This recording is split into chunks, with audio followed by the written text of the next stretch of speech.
سوال ہے کہ اگر بدعت حسنہ جیسی کوئی چیز نہیں ہے تو عمر رضی اللہ تعالیٰ نے کیسے کہا کہ یہ اچھی بدعت ہے؟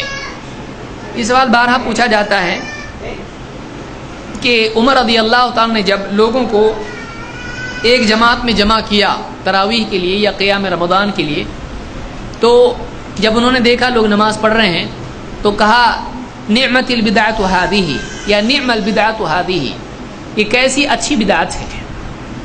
علماء نے یہاں پر سمجھایا ہے ان لوگوں کو جن کو جلدی سمجھ میں نہیں آتا ہے کہ یہاں پر عمر رضی اللہ تعالیٰ کا جو جملہ ہے وہ شرعی اعتبار سے نہیں ہے بلکہ واقعی اعتبار سے ہے، زمانی اعتبار سے، یعنی لغوی اعتبار سے ہے۔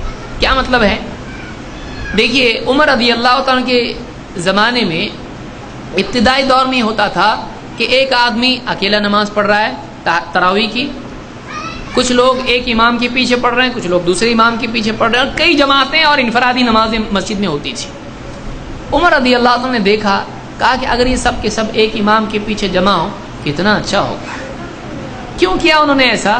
اس لیے کہ عمر رضی اللہ عنہ نے دیکھا تھا کہ اللہ کے رسول صلی اللہ علیہ وسلم کا آخری عمل یہ تھا کہ آپ صلی اللہ علیہ وسلم نے 3 راتوں میں سے آخری رات میں سب کو جمع کیا تھا ایک نماز کے لیے، اور آپ نے ایک امام بن کر سارے مسلمانوں کی مدینہ میں جو لوگ نماز کے لیے آئے تھے ان سب کی ایک جماعت میں آپ نے امامت کی تھی۔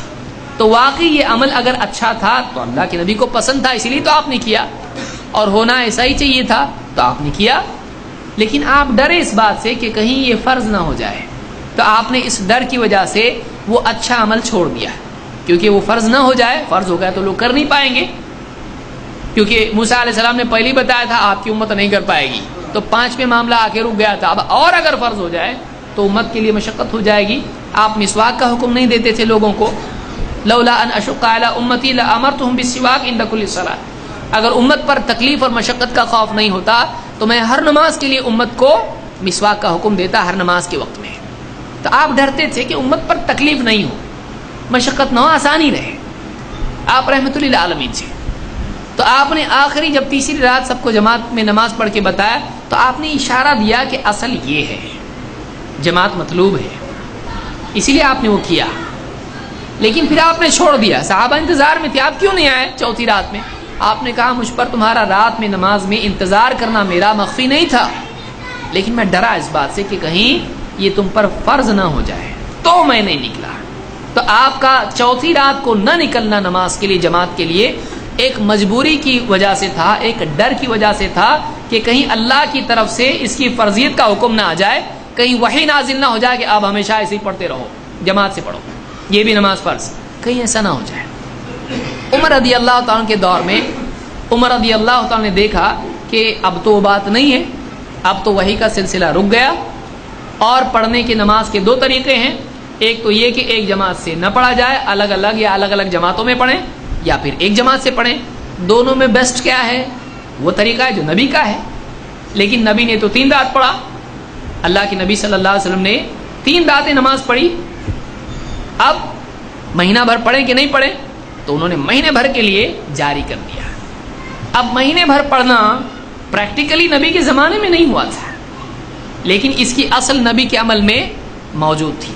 ویسے ہی جیسے عاشورے کی 10ویں کا روزہ تو نبی کے عمل میں ہے، 9ویں کا عمل میں نہیں ہے، لیکن ہم آج کیا کرتے ہیں، 9 10 دونوں رکھتے ہیں۔ تو نبی کے عمل میں وہ چیز نہیں تھی، لیکن نبی کریم صلی اللہ علیہ وسلم کو پسند وہ عمل تھا، آپ نے نیت اس کی تھی۔ تو جو نبی کو پسند ہے وہ بھی دین ہے، جو نبی کو پسند ہے وہ بھی دین ہے۔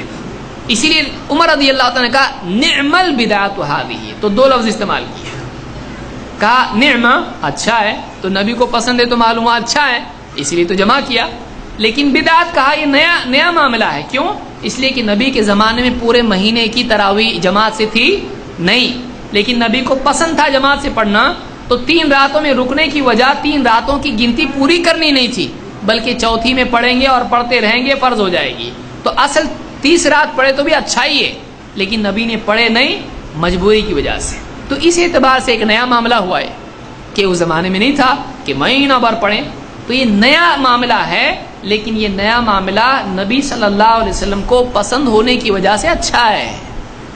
تو یہ وہ بدعت نہیں ہے جو بری ہے، یہ وہ بدعت ہے یہ وہ عمل ہے جو نبی سے ثابت ہے لیکن اس کا عمل رک گیا ہے. یہ وہ عمل ہے جو نبی سے ثابت ہے لیکن اس کا عمل کیا ہو گیا ہے؟ رک گیا ہے. اور اس طرح سے صورت نبی کے زمانے میں نہیں تھی یہ پورا مہینہ پڑھا جائے. سمجھ میں آیا؟ تو اس طرح سے عمر رضی اللہ تعالیٰ نے اس کو کہا نعم البدعۃ ھذہ، یہ کیسی اچھی چیز ہے جو نئی ہے، جو پہلے نہیں تھی، پورا مہینہ پہلے نہیں تھا. دیکھیے جماعت تھی کہ نہیں تھی؟ تھی. اللہ کے نبی صلی اللہ علیہ وسلم نے جماعت بنائی، ایک امام باقی مقتدی. حضرت عمر نے یہی کیا، ایک جماعت کی، تو یہ اچھا ہے، یہ ثابت ہے نبی صلی اللہ علیہ وسلم سے.